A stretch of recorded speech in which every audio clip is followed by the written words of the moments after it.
खबर आप तक में आपका स्वागत है। आइए देखते हैं झारखंड से पंकज आर्य की रिपोर्ट। नमस्कार, जोहार। मैं पंकज आर्य फिर एक बार आप लोगों के साथ रूबरू हो रहा हूँ।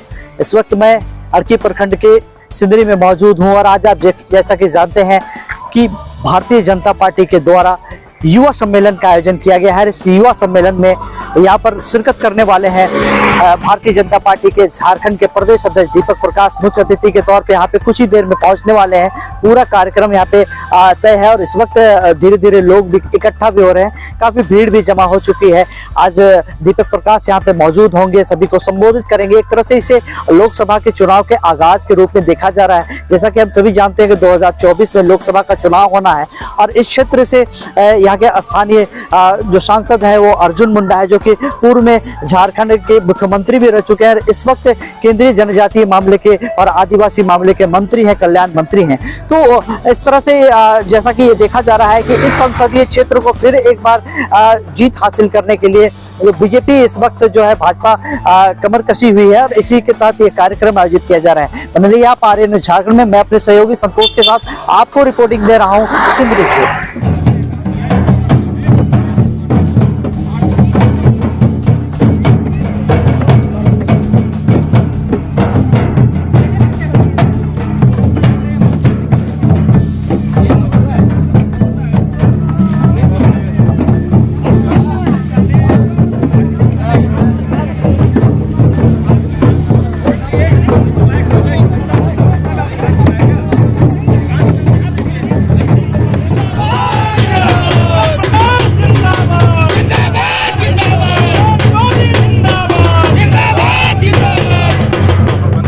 देश के लिए अर्की बहुत ही पवित्र है। यहाँ भगवान बिरसा मुंडा का जन्म हुआ और उस जन्म स्थल पर इतना अच्छा और बेहतर युवा मोर्चा के तत्वाधान में युवा सम्मेलन आज आयोजित की गई थी और हर गांव के लोग अपने अपने घरों के दरवाजा बंद करते हुए, ताला लगाते हुए लोग इस कार्यक्रम में आए, मोदी जी की सरकार की उपलब्धियों को सुना और तालियों से उसका स्वागत किया, अभिनंदन किया। और अगली बार 2024 के जब चुनाव होंगे तो मोदी जी को फिर से प्रधानमंत्री बनाने का संकल्प लिया। साथ साथ 2024 में जो विधानसभा के चुनाव होंगे उसमें जो कुशासन के प्रतीक, भ्रष्टाचार के प्रतीक और राज्य के विकास विरोधी सरकार हेमंत सोरेन की सरकार का सफाया का भी संकल्प। सर 1932 में क्या स्टैंड है सर, पार्टी का क्या स्टैंड है 1932 पर? ये सरकार को स्टैंड लेना है, निर्णय सरकार को लेना है। केंद्र सरकार राज्य की सरकार चुपचाप मौनी बाबा बनी हुई है। राज्य सरकार को किसी केंद्र में भेजने की जरूरत नहीं थी। नियोजन नीति, स्थानीय नीति बनाने का अधिकार संविधान में राज्य की सरकार को है और राज्य की सरकार इसको जलेबी की तरह लटकाने का काम है। एक युवा का सम्मेलन था, युवाओं ने संकल्प लिया है और बड़ी संख्या में लोग यहाँ पे आए। सबने मिलकर संकल्प यह लिया है कि 2024 में पुनः तीसरी बार आदरणीय मोदी जी की सरकार केंद्र में बननी है और झारखंड में जो ये युवाओं को ठगने वाली सरकार, सिर्फ लालच देने वाली सरकार, सिर्फ छलावा करने वाली सरकार है, उस सरकार को, हेमंत सोरेन सरकार को, कांग्रेस का सरकार को उखाड़ फेंकने का कार्य करना है। और इसके लिए न केवल भारतीय जनता पार्टी के नेता बल्कि एक एक जनता सबने तय कर लिया है कि जो भारतीय जनता पार्टी की सरकार है यही हमारा भविष्य बना सकती है। जो मोदी जी की सरकार है उनकी नीतियां ही हमारा भविष्य बना सकती है। हेमंत सोरेन सिर्फ ठगने का काम किया है, छलावा दिया है, ऐसे पार्टी को उखाड़ कर फेंकने देंगे। एक आरोप लगाया आपने, कलकत्ता जाते हैं, बंगाल जाते हैं, गंभीर आरोप लगाया आपने। कलकत्ता जाते हैं मौज मस्ती करने के लिए, ये आरोप क्या है? सबको पता है ये विकास मुंडा जी को झारखंड की जनता ने, तमाड़ की जनता ने यहाँ का विकास के लिए चुना था। आप यहाँ का वोट लिए एंजॉय कर रहे कलकत्ता में। कलकत्ता में आपका विधानसभा है क्या? अधिकांश में आप यहाँ दीजिए। यहाँ के लोग सड़क के लिए, नाली के लिए, गली के लिए, आवास के लिए, शौचालय के लिए परेशान है, राशन के लिए परेशान है। प्रधानमंत्री भेज रहे हैं लेकिन ये सारा का सारा इन्वेस्ट कलकत्ता में कर रहे हैं, अपनी ऊर्जा का भी और अपने धन का भी। जय जय सरदार, जय जय धर्मा, भगवान बिरसा मुंडा मर रहे, भगवान बिरसा मुंडा मर रहे, भगवान बिरसा मुंडा मर रहे। खूंटी जिला के अर्की प्रखंड के महुआ, महुआ डाल के मैदान में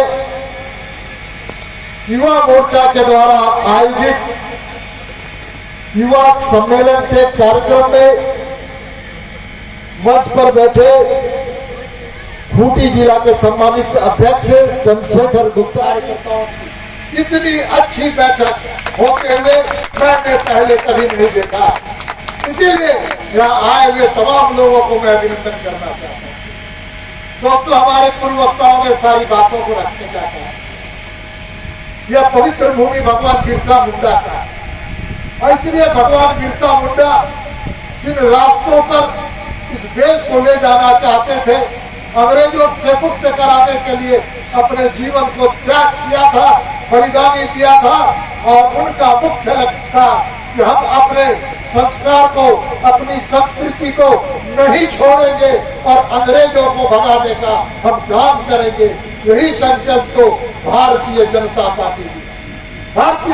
पार्टी भी भगवान बिरसा मुंडा की जो लड़ाई थी, सनातन और संस्कार और संस्कृति को बचाने की लड़ाई थी, उसी लड़ाई को भारतीय जनता पार्टी आज आगे ले जा रही है। और भगवान बिरसा मुंडा ने अंग्रेजों के खिलाफ लड़ाई लड़ी। आज भी भारतीय जनता पार्टी, अंग्रेज तो चले गए, लेकिन कांग्रेस जो अंग्रेज के संस्कृति से पली रही है, बढ़ रही है और देश को लूट रही है, उसको समाप्त करने के लिए भारतीय जनता पार्टी काम कर रही है और भगवान बिरसा मुंडा के बताए हुए रास्ते पर चल रही है। लेकिन आज का दिन हम सब कोई जानते हैं, नरेंद्र मोदी जी के 9 वर्ष पूरे हुए, मोदी जी के सरकार के 9 वर्ष, और उस उपलक्ष्य में भारतीय जनता पार्टी का कार्यकर्ता अपनी मेहनत के बल पर हर घर जाकर के प्रधानमंत्री जी के उपलब्धियों को, मोदी जी की सरकार की उपलब्धियों को बताने का काम कर रहा है, तो दूसरे तरफ राज्य सरकार के जन विरोधी नीतियों, कुशासन के खिलाफ संग्राम और संघर्ष और उलगुलान का आह्वान भी कर रहा है। 2024 का चुनाव किस चीज का चुनाव है? किस चीज का चुनाव है? बहुत जोर से बोलिए, जोर से बोलिए। लोकसभा का चुनाव है। लोकसभा चुनाव होने वाले हैं कब? बोलिए आप, जोर से बोलिए। 2024। और इस देश में मोदी जी को फिर से प्रधानमंत्री के रूप में देखना है कि नहीं देखना है? मोदी जी को फिर से प्रधानमंत्री बनाना है कि नहीं बनाना है? तो हाथ उठा करके बोलिए, अगली बार मोदी सरकार, एक बार नहीं बार बार मोदी सरकार। और क्यों? उपलब्धियों का हमारे पूर्व वक्ताओं ने उल्लेख किया है। मैं कुछ चीजों को आपके सामने रखना चाहता हूं। आप लोग कोरोना के काल में कितने लोग वैक्सीनेशन लगाने का काम किया? थोड़ा हाथ उठाइए तो। वैक्सीन और कोरोना के कालखंड में हम सब लोगों को वैक्सीन देने और दिलाने का काम किसने किया? मोदी जी ने किया कि नहीं किया? एक पैसा लिया किसी से? एक पैसा किसी से लिया? और अगर मोदी जी सुइया नहीं डलवाते, वैक्सीन नहीं डलवाते, तो क्या होता? कितने लोग का मौत होता कि नहीं होता? बहुत लोग इस दुनिया में नहीं रहते। तो आज मोदी जी दुनिया के एकमात्र, दुनिया का सबसे सर्वाधिक लोकप्रिय नेता, कोरोना के काल में भारत के एक लोगों को कोरोना का सुइया दिलाने का काम किया, कोरोना का वैक्सीन दिलाने का काम किया। और दुनिया का एकमात्र भारत है जहां पर कोरोना का सुइया भी दिया गया और गरीब से क्या, किसी से भी 1 रुपया नहीं लेने का काम किया।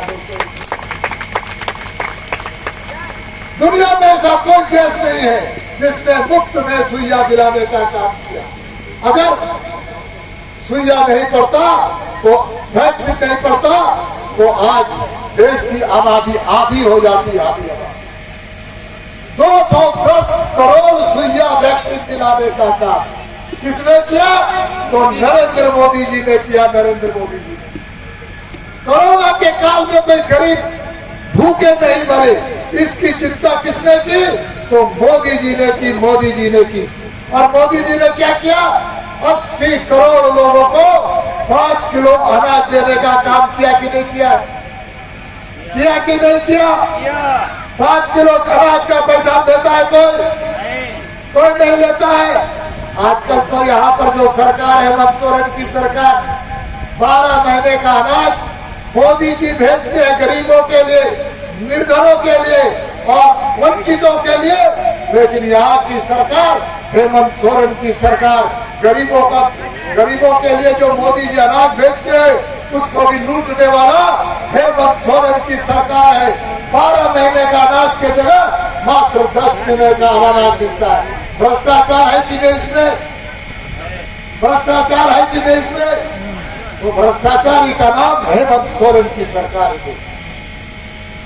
इसलिए मोदी जी ने गरीबों के लिए जीने का संकल्प, गरीबों के लिए काम करने का संकल्प लिया।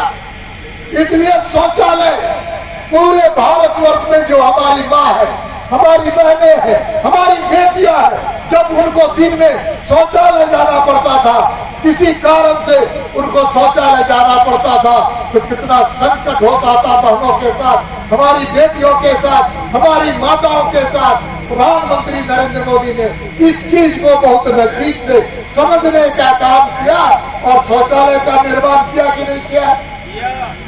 शौचालय का निर्माण किया कि नहीं किया? गरीब महिलाओं को आराम हुआ कि नहीं हुआ? जोर से बोलिए, महिलाओं को आराम हुआ कि नहीं हुआ? लेकिन जब से हेमंत सोरेन की सरकार है, मोदी जी वहां शौचालय के लिए पैसा भेजते हैं और यहाँ का जनप्रतिनिधि, झारखंड मुक्ति मोर्चा का नेता, यहाँ का विधायक और यहाँ की सरकार उसको लूटने का काम कर रही है। और अब शौचालय बनाने का काम, रोकने का काम हेमंत सोरेन की सरकार कर रही है। इसका बदला लेना है कि नहीं लेना? इतना ही नहीं, प्रधानमंत्री आवास योजना पूरे देश में 3.5 करोड़ गरीब लोगों को, उनको अच्छी रहने की व्यवस्था करने का काम अगर किसी ने किया तो उसका नाम नरेंद्र मोदी की सरकार है। नरेंद्र मोदी की सरकार है दोस्तों। उतना ही नहीं, यहाँ किसान बैठे हैं, किसानियत करने वाले हैं, अपने किसानों के अपने किसानियत की बल पर पूरे भारतवर्ष को और झारखंड के लोगों को पेट भरने का काम करते हैं। प्रधानमंत्री जी ने सोचा, संकल्प लिया कि किसानों को पूंजी की जरूरत होती है, पूंजी के अभाव में किसान अपना उत्पादन नहीं कर पाता है और तो और वो खाद ठीक से नहीं खरीद पाता है। इसलिए प्रधानमंत्री ने क्या किया? किसान सम्मान निधि योजना के तहत 1 साल में 6,000 रुपया देने का काम किया कि नहीं किया? किया कि नहीं? किसानों के लिए 6,000 रुपया प्रति। जब हमारी सरकार थी, रघुवर दास की सरकार थी, बीजेपी की सरकार थी, तो केंद्र की सरकार का 6,000 और राज्य की सरकार का 5,000, 11,000 रुपया मिलता था। लेकिन हेमंत सोरेन की सरकार ने क्या किया? 5,000 रुपया कटौती करने का काम किया। किसान अपना आने वाले चुनाव में इसका जवाब देगा कि नहीं देगा? जवाब देना है कि नहीं हेमंत सोरेन को? भारत माता की जय, एक बार फिर से उद्घाट कीजिए। भारत माता की जय जवान जय किसान। दोस्तों इतना ही नहीं, हम सब कोई जानते हैं कि पहले कांग्रेस की सरकार थी, 2014 के पहले कांग्रेस की सरकार थी, 2,00,000 करोड़ रुपए को लूटने वाली सरकार थी। वो जो पैसे भेजती थी, केंद्र से जो पैसा आता था, वो जमीन पर मात्र 1 रुपया में 15 पैसा पहुंचने का काम होता था। लेकिन अब प्रधानमंत्री ने क्या किया?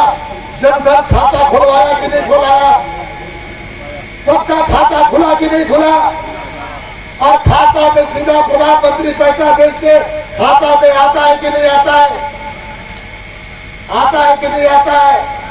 तो लाभार्थियों को सीधा पैसा पहुंचाने का काम देश के यशस्वी प्रधानमंत्री नरेंद्र मोदी जी की सरकार ने किया। और इसलिए क्या कि पहले बिचौलिया खा जाता था, दलाल खा जाता था, वीडियो खा जाता था, सीओ खा जाता था और उसके ऑफिस के दलाल खा जाते थे।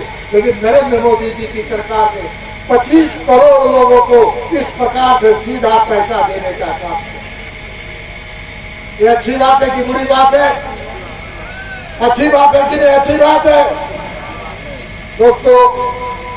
और जब आप काफी देर से बैठे हुए हम सब कोई जानते हैं, गरीबों को पहले इलाज करने के लिए कितनी कठिनाई होती थी। पहले कोई गरीब के घर में कोई बीमार हो जाता था तो उसको अपना जमीन गिरवी में रखना पड़ता था, अपने गहने बेचने पड़ते थे, अपने जमीन को बंधक रखना पड़ता था। लेकिन प्रधानमंत्री जी ने क्या किया? आयुष्मान योजना के तहत भारत के गरीबों को ये ताकत देने का काम किया कि अगर गरीब के घर में कोई बीमार है तो आयुष्मान कार्ड ले जाकर के आयुष्मान के माध्यम से अपना इलाज करवा सकता है, दवा ले सकता है। ये प्रधानमंत्री जी का संकल्प था, जिसको जमीन में उतारने का काम किया। आज झारखंड की ही बात करें, आयुष्मान योजना के तहत 25.5 लाख लोगों ने रजिस्ट्रेशन कराने का काम किया और उसमें 9.5 लाख लोग उसका इलाज उस आयुष्मान योजना के तहत कराने का काम किया। उज्ज्वला योजना की चर्चा किया लोगों ने कि घर घर किस प्रकार से अब हमारे घर में हमारी माताएं, हमारी बहनों को किस प्रकार के खाना बनाने में कठिनाई होती थी। लकड़ी काट के आता था, बरसात में तो लकड़ी भींगा रहता था और भीगे लकड़ी से खाना बनाना बहुत कठिन होता था। बहनों को धुआं के कारण दमे की बीमारी हो जाती थी। लेकिन उज्ज्वला योजना के तहत प्रधानमंत्री ने घर घर गैस का चूल्हा दिला करके बहनों को अपने खाना बनाने में आसान करने का काम किया। ये प्रधानमंत्री जी के कई योजनाओं के बारे में उल्लेख करने में काफी समय लग जाएगा, आप काफी पहले से घर पे चले हैं। और मैं कहना चाहता हूं कि जब भारतीय जनता पार्टी की सरकार आती है, जब केंद्र में सरकार होती है, राज्य में सरकार होती है, तो आदिवासी समाज की सबसे ज्यादा चिंता की जाती है। और जब अटल जी की सरकार बनी केंद्र में, तो अलग राज्य झारखंड किसने देने का काम किया? भारतीय जनता पार्टी की सरकार ने झारखंड को अलग राज्य देने का काम किया। जो झारखंड मुक्ति मोर्चा और कांग्रेस है, ये तो आंदोलन को खरीदते थे और आंदोलन को बेचने का नाम झारखंड मुक्ति मोर्चा था। हर महीने, हर साल, हर 5 साल तक लाखों और करोड़ों रुपए कांग्रेस से लेते थे। झारखंड मुक्ति मोर्चा के नेता आंदोलन को बेचते थे। लेकिन भारतीय जनता पार्टी के जब सरकार, अटल जी की सरकार आई तो अलग सरकार आई, राज्य में जब केंद्र में भाजपा की सरकार आई तो अलग राज्य देने का था। अब ये दावा करते कि हमने देने का था। झारखंड मुक्ति मोर्चा के नेताओं से मैं पूछना चाहता हूँ, जब अलग राज्य का बिल आया तो लोकसभा में एक भी संसद का सदस्य झारखंड मुक्ति मोर्चा का नहीं था। और भारतीय जनता पार्टी के सरकार थी, भारतीय जनता पार्टी के सांसदों ने अलग राज्य बनाने का प्रस्ताव लाया, जिसको अटल जी ने स्वीकार करने का काम। इतना ही नहीं, अलग आदिवासी कल्याण के लिए अलग मंत्रालय बनाने वाला अगर कोई एक सरकार का नाम है तो सरकार का नाम था अटल बिहारी वाजपेयी। अटल बिहारी वाजपेयी। आज मोदी जी की सरकार ने आदिवासी समाज के कल्याण के लिए यहाँ अलग मंत्रालय ही बनाया नहीं, बल्कि 2014 में जो बजट था उससे 150 गुना ज्यादा बजट दे करके आदिवासियों के हित के लिए कल्याणकारी योजनाओं को प्रारंभ करने के लिए आदेश दे दिए। और सौभाग्य से यहाँ के जो जनप्रतिनिधि हैं, जो अर्जुन मुंडा जी हैं, उसी आदिवासी कल्याण के लिए मंत्रालय बनाने का काम नरेंद्र मोदी जी की सरकार ने किया। नरेंद्र मोदी जी की सरकार। इतना ही नहीं, इसके पवित्र भूमि में हम बैठे हैं, जहाँ पर हर माटी पर हम सब लोगों को चंदन जैसा सुगंध और चंदन जैसा प्रतीक होता है यह भूमि। इस भूमि में भगवान बिरसा मुंडा का जन्म हुआ था। और भगवान बिरसा मुंडा का जब जन्म हुआ था तो उनको लोग केवल रांची के लोग तक जानने का काम जानते थे। कोई छोटा नागपुर तक जानता था और झारखंड तक जानता था। लेकिन नरेंद्र मोदी जी की सरकार आई तो भगवान बिरसा मुंडा के जन्मदिन को 14 नवंबर को क्या किया, जनजाति गौरव दिवस मनाने का काम नरेंद्र मोदी जी ने किया। भगवान बिरसा नरेंद्र मुंडा के जन्मदिन, और केवल बिरसा मुंडा केवल रांची नहीं, झारखंड नहीं, दिल्ली ही नहीं, बल्कि पूरी दुनिया में अगर कोई पहचान दिलाने वाला, उनके पुरुषार्थ को बताने वाला, उस महापुरुष के कृतित्व को बताने वाला अगर कोई एक नेता है तो उस नेता का नाम नरेंद्र मोदी जी है, नरेंद्र मोदी। इसलिए अर्जुन मुंडा जी के प्रयास से मोदी जी के नेतृत्व में आदिवासियों के कल्याण के लिए 401 एकलव्य विद्यालय चल रहा है, जहाँ आदिवासी समाज के बच्चों को शिक्षा अच्छा मिलेगा, रोजगार मिलेगा, और वहाँ पर पढ़ाने वाले ऐसे 38,000 शिक्षकों की नियुक्ति जो आदिवासी परिवार का होगा, वहाँ पर शिक्षकों की नियुक्ति होगी। ये नरेंद्र मोदी जी के कारण हो रहा है। दोस्तों, 2024 में जहाँ मोदी जी की सरकार के बारे में एक बार नहीं, बार बार, एक बार नहीं, अब मैं दूसरी बात कह जाना चाहता हूँ। राज्य की हालत अच्छी नहीं, अपने परिवारों के माध्यम से खनिज पट्टा लेकर के खनिज संपदा की तस्करी में लगे हुए। दोस्तों, मैं पूछना चाहता हूँ इस मंच के माध्यम से झारखंड मुक्ति मोर्चा के नेता हेमंत सोरेन जी से कि आपने आदिवासियों की बात कही, आदिवासियों की कल्याण की बात आपने कही, लेकिन आपने जो खनिज संपदा का जो लीज दिया है, आज तक आप अपने नाम पर लिए हैं, अपने भाई के नाम पर लिए हैं, अपने पीए के नाम पर लिए हैं, अपने पत्नी के नाम पर लिए हैं, अपने विधायक प्रतिनिधि के नाम पर लिए हैं, लेकिन उसके अलावा कोई भी आदिवासी परिवार को आपने खनन पट्टा क्यों नहीं दिया? इससे साफ जाहिर होता है कि आप आदिवासियों के लिए काम नहीं करते, बल्कि अपने परिवार के लिए जीने का काम करते हैं, अपने लिए जीने का काम करते हैं, अपने लिए खनिज संपदा को लूटने और लुटवाने का काम करते हैं।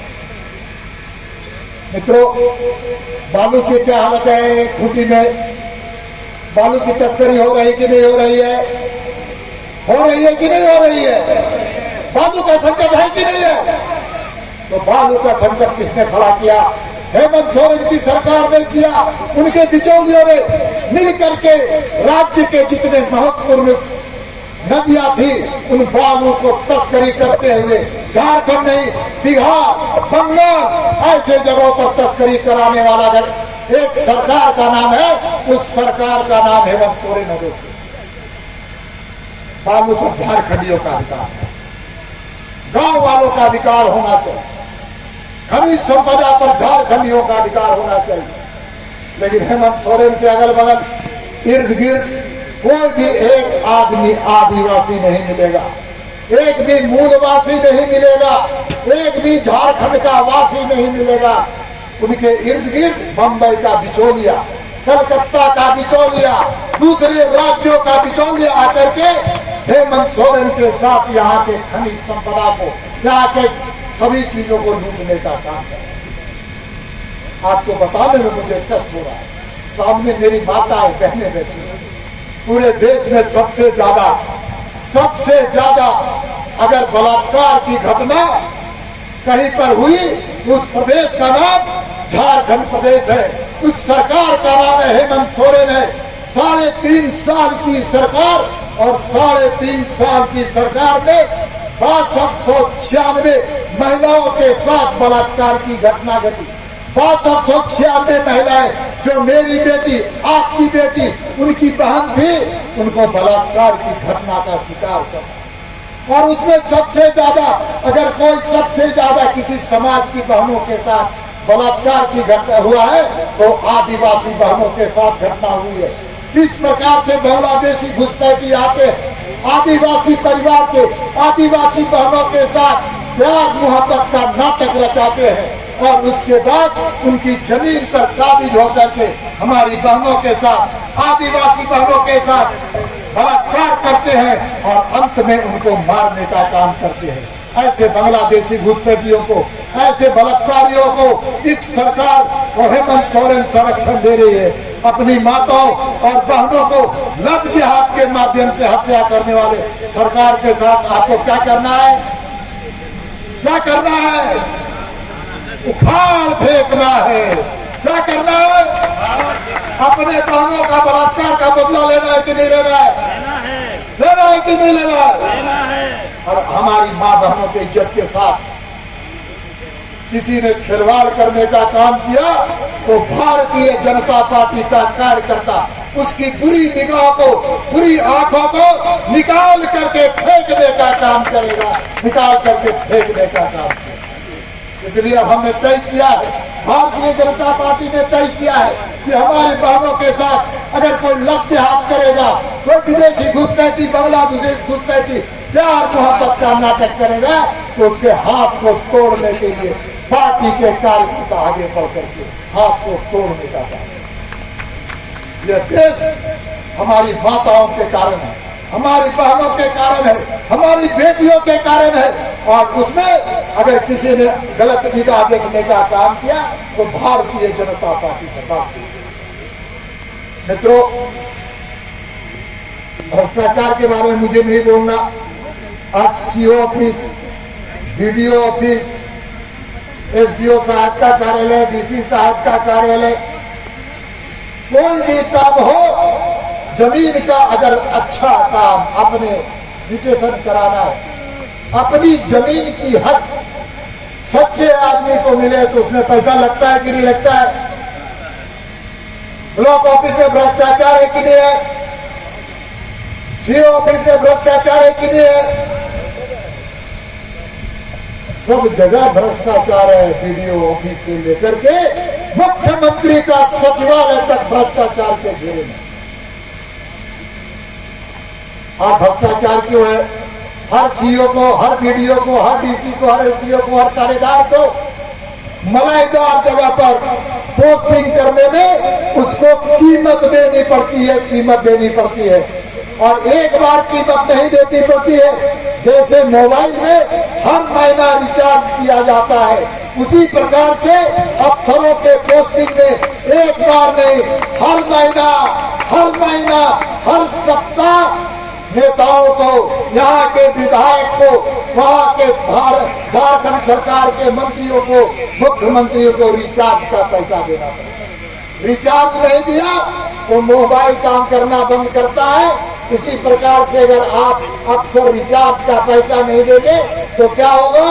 उनको फिर दूसरे जगह पोस्टिंग कर दिया जाता है। इसलिए भ्रष्टाचार की हालत ये है।